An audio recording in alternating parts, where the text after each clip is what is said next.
let's get to our predictions here for Michigan against Fresno State. Let's start with who's going to be the best Michigan offensive player on Saturday night, Anthony.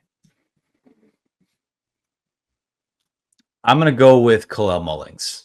I think that Donovan Edwards has a chance to obviously show that he could be a lead back, but I think this is a welcome to America's introduction, I should say, to what Kalel Mullings can be as a player. National game. I assume you're going to have a few more eyeballs on it than you normally would in a matchup like this. Kalel Mullings is going to be my pick for player of the game on offense. I kind of want to change mine because we both have the same pick. I'm excited to see what Donovan Edwards does. I just have a feeling, too, that Kalel Mullings has been waiting for this moment as well. He only has 50 career carries, as much as he's been talked about and anticipated. People have anticipated what he's going to do this season. He has pretty little game experience in terms of playing running back. So I think it's going to be Kalel. I'm going to stick with my pick, but there is going to be there are going to be a lot of guys to watch on Saturday night, I think, for this Michigan offense against Fresno State. Best defensive player. I'll go first on this one. I'm just going to take Jayshon Barham. I feel like it would be stupid not to heading into this game, given the way everyone's talking about him, but certainly so much talent. You could go any which way with this thing.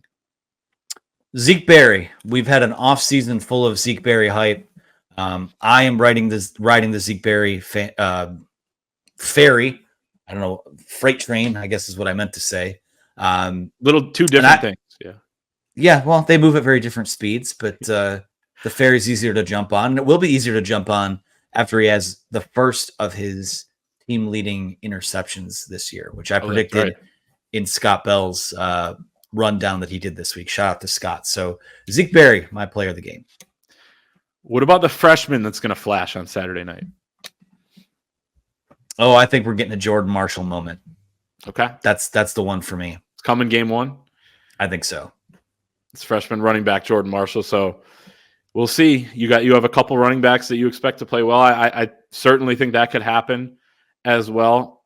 I think that in a portion of this game that is still in doubt, whether that's first quarter, first half, first three quarters, I think Channing Goodwin, freshman wide receiver, is going to have a catch or two. Nothing crazy, but I think he's going to be a guy that plays in the rotation early on here. They like to mix it up. It seems like early on in the season before they find their wide receiver rotation. I think Channing Goodwin could get or reap the benefits of that a little bit. I'm going to say he gets a catch or two.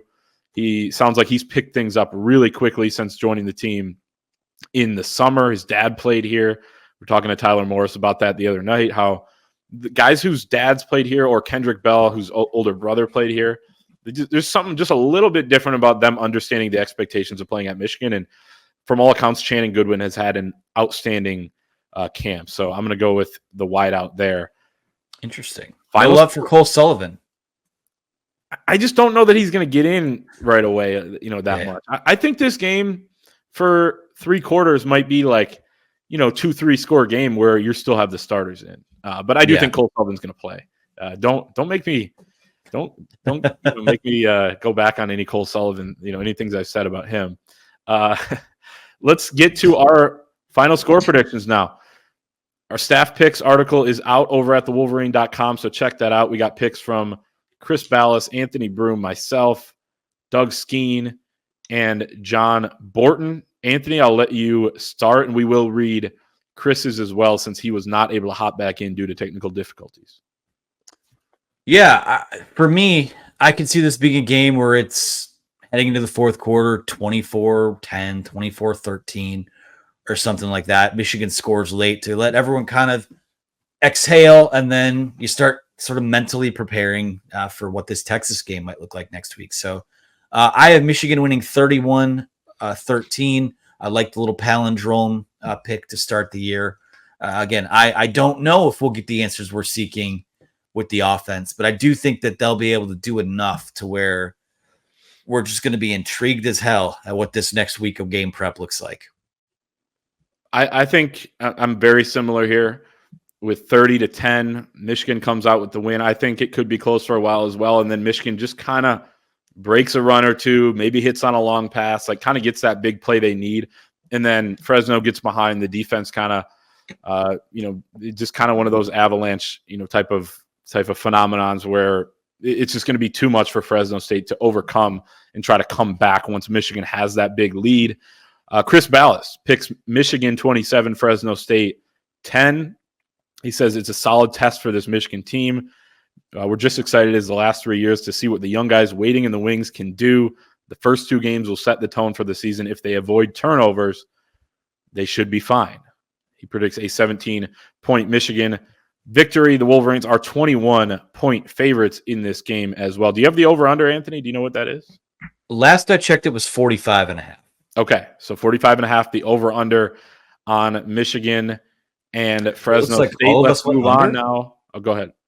No, so it looks like all of us went under. I think I got the closest to it with 44 total points. So I don't know. A total of 45 just seems a little high for both of these teams. So that scares me, though. All of us are on one side.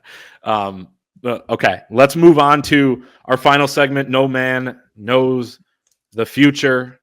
We're going to pick 4 games this week. Really good opening college football weekend. I know we had week 0 last week, but week 1 is pretty loaded. 3 games on Saturday that we're going to pick, and then 1 game on Sunday. We'll start with Clemson against Georgia in Atlanta. Georgia's a 13.5-point favorite, over under 48.5. This game, noon Eastern on ABC. Beautiful graphic we got down there. I'm going to take Georgia. I don't like where Clemson is at right now. I'm not crazy about their trajectory under Dabo Swinney, and I wouldn't be surprised if they got spanked in this game. 13.5 might be a little too low, so I'm going Georgia.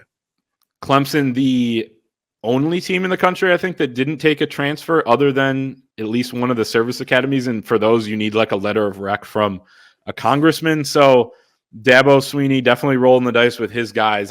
I'm with you. This just feels like the game that Georgia opens up with. It used to be Alabama, and unfortunately, Michigan was on the losing end of that in 2012. But they open up with a pretty marquee matchup and just steamroll them. It's similar to Georgia, Oregon a couple of years ago. I'm going to go with Georgia to cover that. Penn State at West Virginia.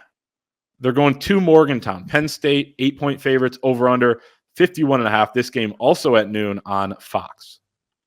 I have West Virginia in this game.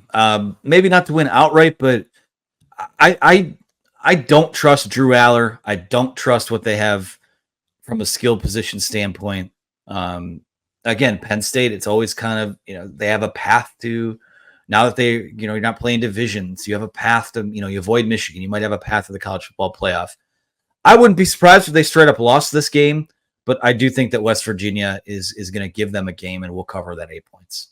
14 of 15 ESPN writers picked Penn State in their playoff. It would be so funny if West Virginia, and again, now with the 12 team, you can still get in, but if West Virginia knocked them off, set them back here in week 1, it would be quite hilarious. I'm going to go with Penn State, though. I think what we're going to get, I can just picture Penn State winning somewhat convincingly, and everybody that did pick Penn State to make the playoffs say, see, this is the year, that they're going to get in the 12 team.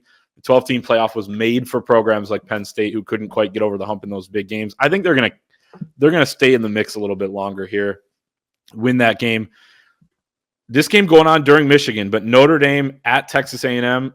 A&M, a 3-point favorite, over under 46.5. This line has moved all over the place, so maybe it moved since yesterday when I wrote this down, but this is where I have it locked in at 7:30 Eastern on ABC.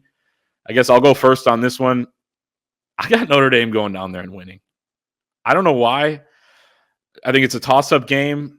I think it's two similar programs where they get hyped up all the time and then they don't meet expectations. But Notre Dame's been pretty good. And I do think Riley Leonard, an experienced quarterback, is going to be able to go in, now that he's healthy after being banged up last year, go in and win on the road.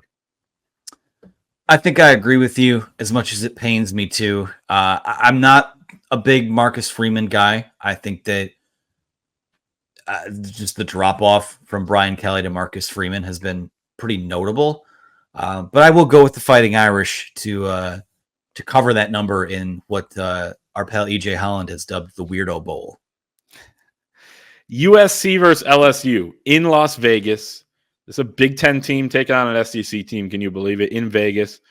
LSU 4-point favorite, over under 64.5. That means we're in for some fun on Sunday night, 7:30 Eastern on ABC as the weekend rolls on with Labor Day weekend. I have no clue what to expect. Give me LSU. I don't know why. It's going to be fun. I think LSU is going to spank them. I really do. I think that I could see like a 45-27 type of game, but USC is not about that life. And I think that they're in for a bit of a rude awakening coming into the Big Ten this year, especially a couple weeks from now when they make their way to Ann Arbor for their first spanking as a Big Ten opponent. So give me LSU rolling in this one. It just means more, the SEC. Not as much in the Big Ten, which is crazy to say USC's in the league now. But like you said, we'll see them in a couple weeks here at the Big House. We'll see, hopefully, a lot of you on Saturday